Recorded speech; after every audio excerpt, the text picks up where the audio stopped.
Welcome back, art friends. Today, for our art project, we are going to go on a trip to the other side of the globe.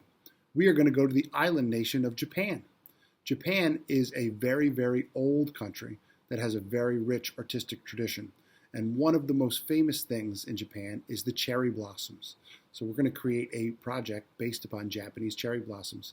Let's learn a little bit more about it. The islands that make up the country of Japan are found in the Pacific Ocean in Asia.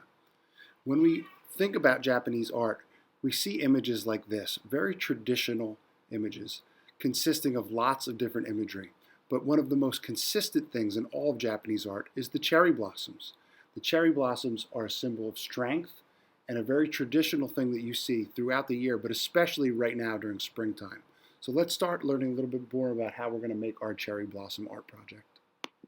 All right, guys, here's what we're going to need to create our cherry blossom project today. First thing is you're going to need a piece of paper. You're going to need a pair of scissors. You're going to need a paintbrush, watercolor paint, and water. If you don't have watercolor paint or paintbrush or water, it's okay. You could substitute it with crayons or markers or anything you have at home. You're just going to create the same kind of thing using a different medium. But I'm going to use watercolor paint, so let's go ahead and get started. Here's what we're going to do first. You are going to take your piece of paper and you are going to fold it in half long ways, just like this. Put a fold in it, and then you're going to unfold it and just take your scissors and cut along that crease. So you should be left with two skinny pieces of paper like this. This is where we are going to create our cherry blossoms.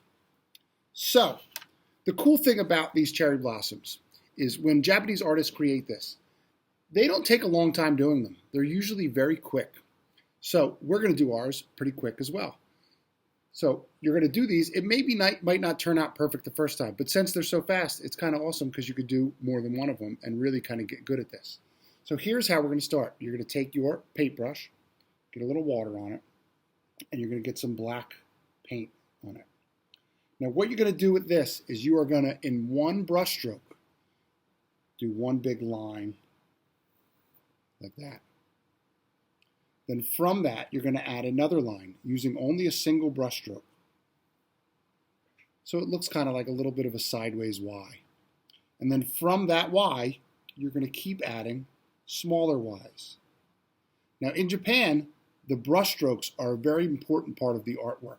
They never do little choppy ones like you would do like if you were sketching a picture. They're always very confident. So they're nice confident brush strokes.